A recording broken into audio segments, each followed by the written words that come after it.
Krishna, Hare Hare, Hare Rama, Rama Rama, Hare Hare. So we're gonna continue reading from Srimad Bhagavatam. We are on Canto 4, Chapter 9, Text 10.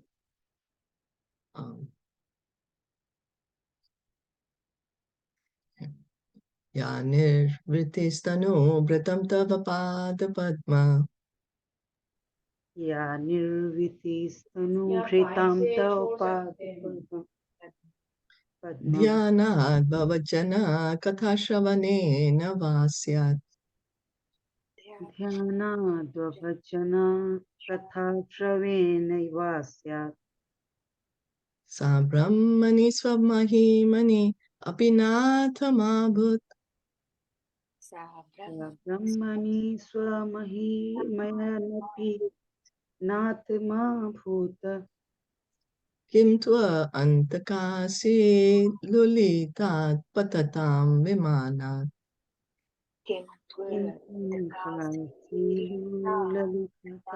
lalitam vimanat. Translation and purport by His Divine Grace, A.C. Bhaktivedanta Swami Srila Prabhupada. My Lord, the transcendental bliss derived from meditating upon your lotus feet or hearing about your glories from pure devotees is so unlimited that it is far beyond the stage of Brahmananda, wherein one thinks himself merged in the impersonal Brahman as one with the Supreme. Since Brahmananda is also defeated by the transcendental bliss derived from devotional service, then what to speak of the temporary blissfulness of elevating oneself to the heavenly planets, which is ended by the separating sword of time? Although one may be elevated to the heavenly planets, he falls down in due course of time. So Dhruv Maharaj is now giving us very clearly.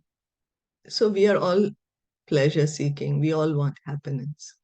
Now Dhruv Maharaj is saying that the happiness that, because he himself has done it, he's speaking from experience. He's not just saying it like that. He was meditating on the Lord. He was engaging in devotional service.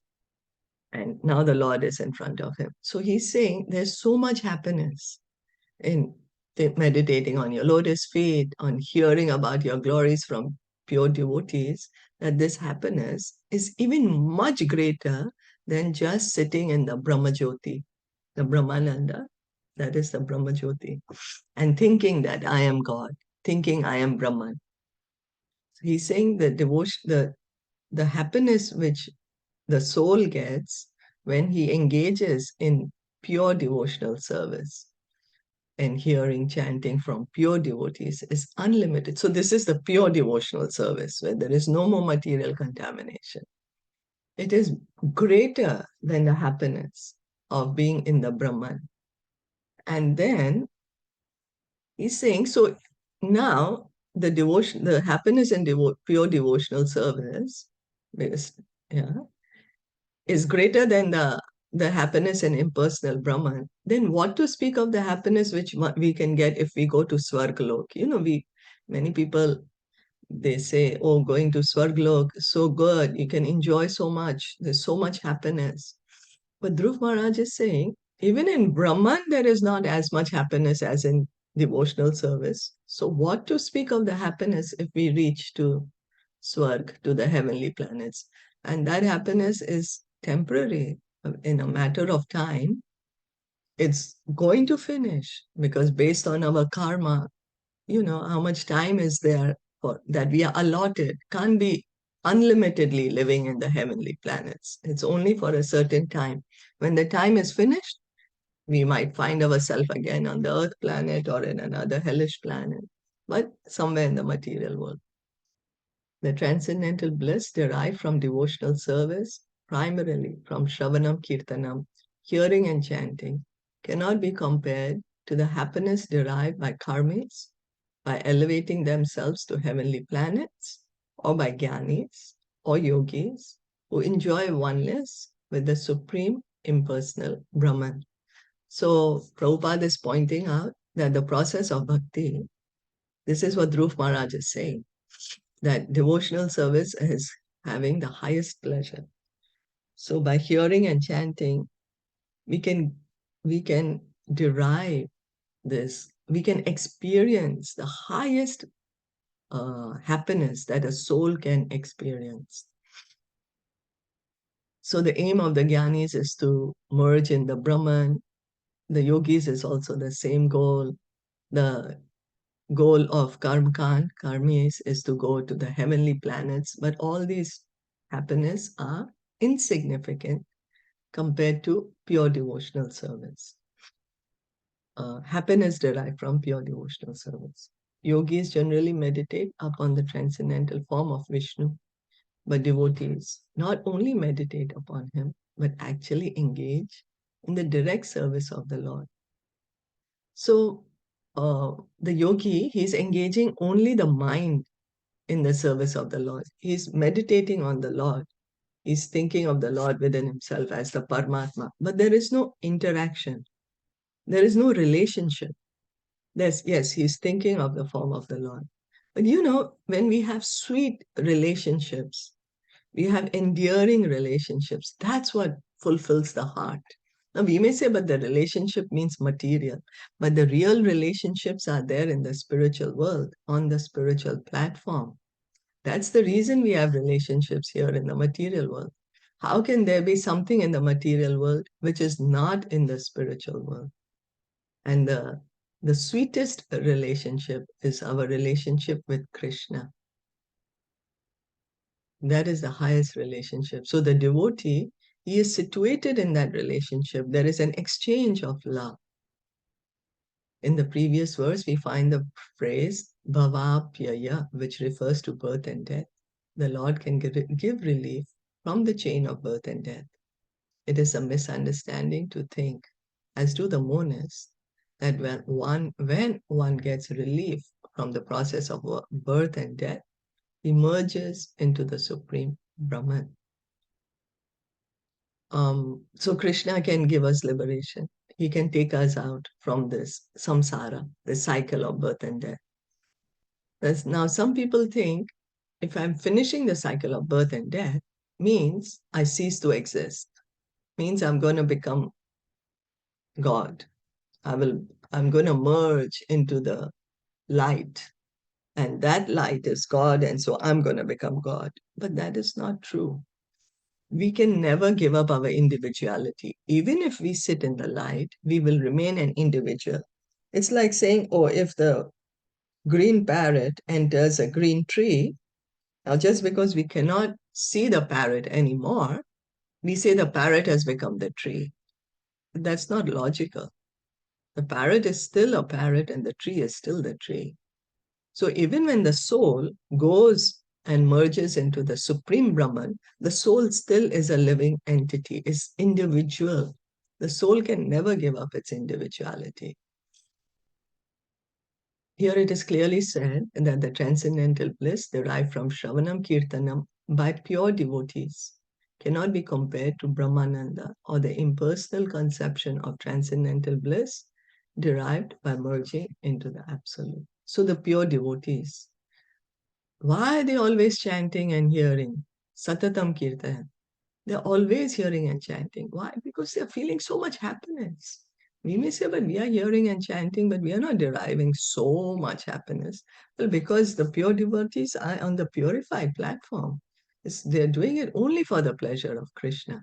We may have some certain material contamination, but once that is cleared out, we will also feel this pleasure. Because it's, after all, each and every living entity is on that platform. It's not an artificial platform, pure devotional service. It's the natural platform of every living entity. Sorry. The position of karmis is still more degraded. Their aim is to, elevate themselves to higher planetary systems. It is said, Yanti Deva Vrata Deva. Sorry about that. Persons who worship the demigods are elevated to the heavenly planets. VG 925. So Krishna says in the Bhagavad Gita, chapter 9, text 25, that whoever we worship, we will go there. So if we worship the demigods, we will of course go to the planets of the demigods. Now, these planets are heavenly planets, yes, but they are still within the material world. They are within the material atmosphere where the rules of the material energy apply. They are not in the spiritual world. So even if we worship demigods, we will reach the planets of the demigods. And our time in those planets is temporary. We'll again find ourselves in another body because there is also birth, death, old age, and disease in the planets of the demigods. But elsewhere in Bhagavad Gita 9:21, we find Shine Punye Martya Lokam Vishanti. Those who are elevated to the higher planetary systems must come down again as soon as the results of their pious activities are exhausted. They are like the modern astronauts who go to the moon. As soon as the fuel is used up, they are obliged to come down back to this earth. So we may reach these heavenly planets which are in the material world. But as soon as our punya karma, we can go there if we do pious activity, punya karma. So there is a stock of that punya karma we have. As soon as that stock is finished, again we will come back. Maybe on the earth planet, maybe on hellish planets, maybe in bodies of animals. Depends again what are the karma that we have to go through. So it's not a permanent position. It's like a Ferris wheel. Ferris wheel goes up, it comes down, goes up, comes down. It's like that. Prabhupada is saying that once the fuel in the spaceship finishes, then the astronauts, they'll have to come down again to the earth. As the modern astronauts who go to the moon or other heavenly planets by force of jet propulsion have to come down again after exhausting their fuel. So also do those who are elevated to the heavenly planets by force of yagyas and pious activities. Antakashi tulita. By the sword of time, one is cut from his exalted position within this material world and he comes down again. So even in this material world, one may be very opulent, one may be the richest man on earth, but as soon as death comes, that position he has to give up. And we don't know what's the next destination. Then again depends on the karma. The words patatam vimanat are very significant. Viman means airplane. Those who are elevated to the heavenly planets are like airplanes which drop when they run out of fuel.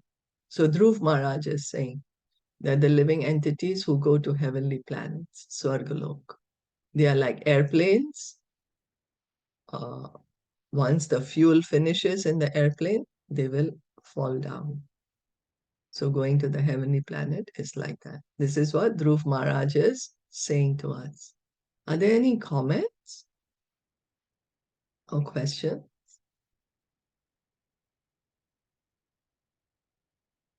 Does anyone need any clarification why it's being said like this? It's like when we go for a holiday, we take a certain amount of money and then we go spend it on the holiday. Once the holiday is finished, go back to work then. So yeah, sure, there is enjoyment in the heavenly planets, but once that punya karma is finished, again we have to come back to the lower planets. So if there are no questions or comments, we'll go reading on. Just wondering, that's so small, such a small boy. He is experiencing all this and he's saying, how beautiful. I know, right?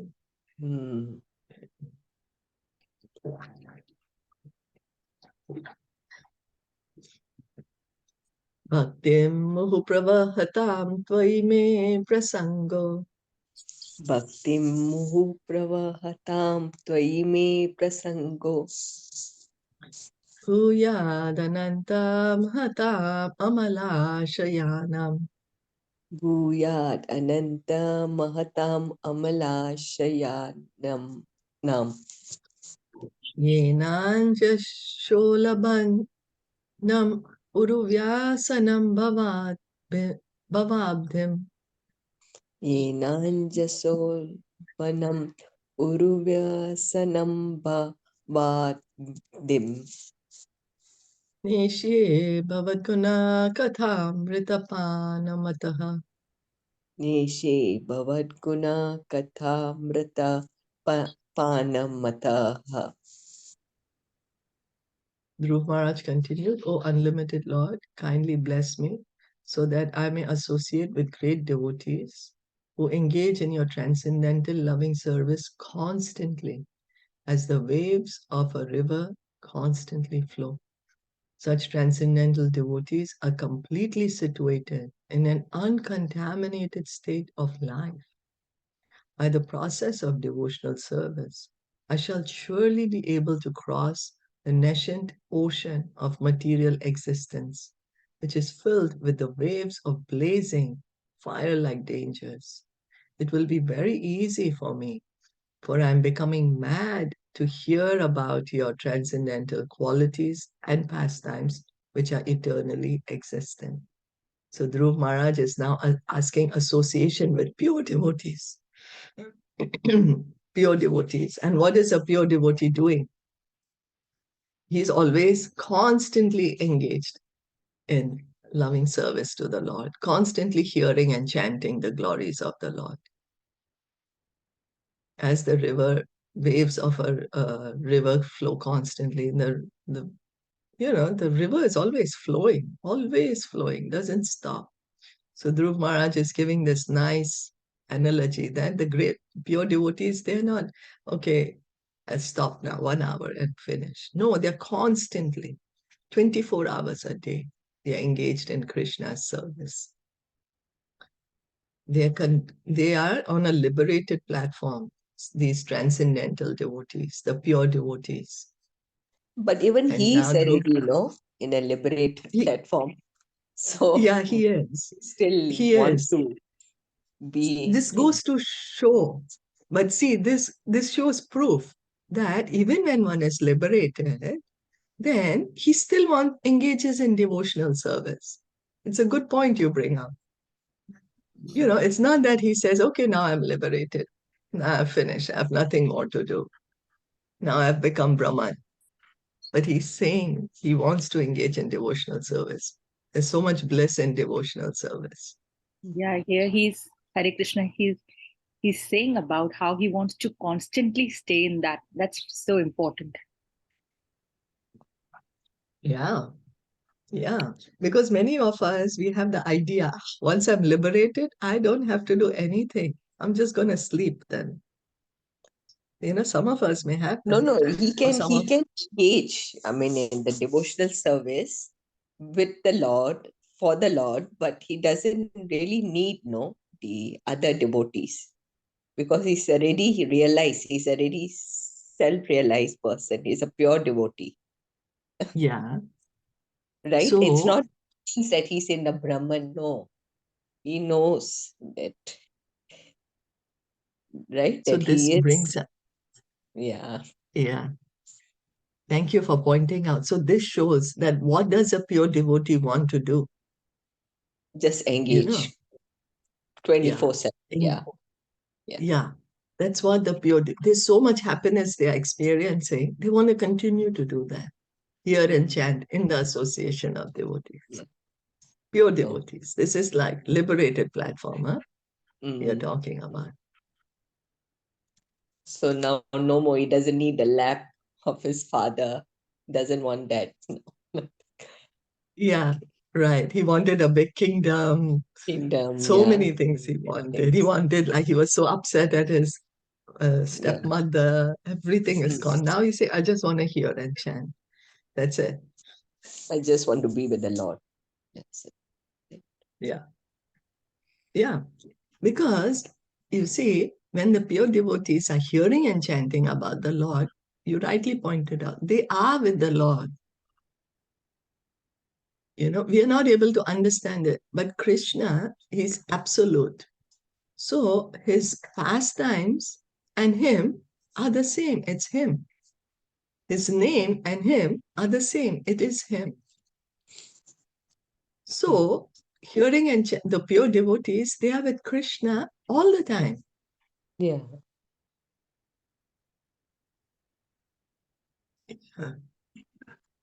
So good, no? Mm.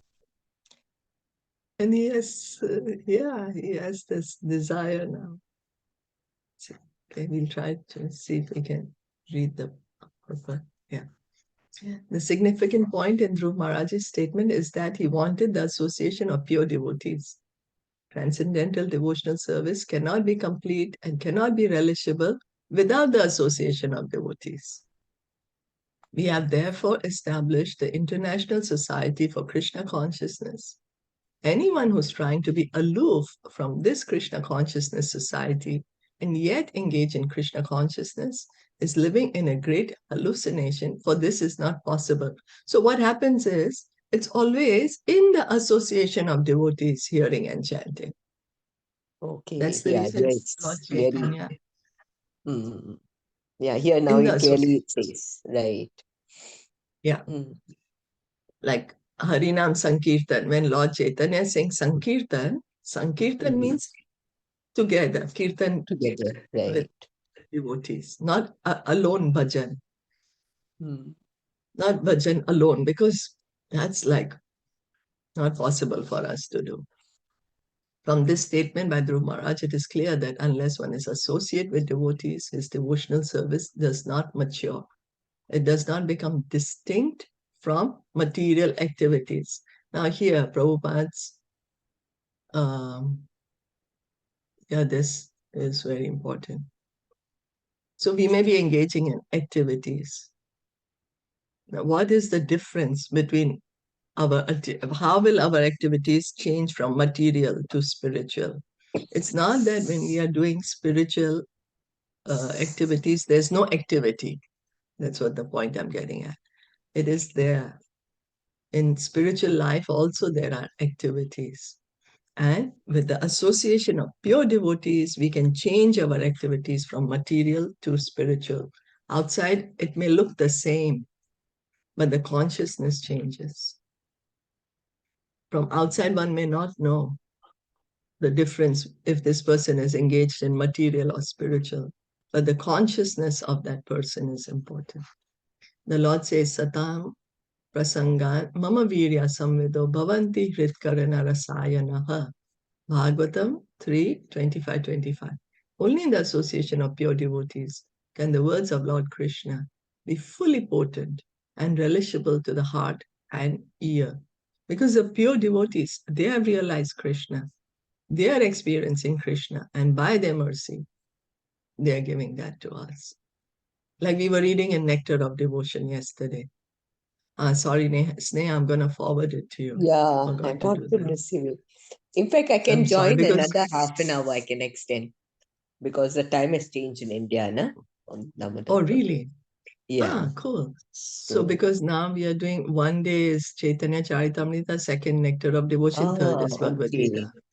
Like that. Okay. So it's not like 15 minutes extra. Okay. Yeah, So one now day. we are doing that. Okay. Yeah. Cool. So I can join today. Oh, cool. Thank you. Thank you.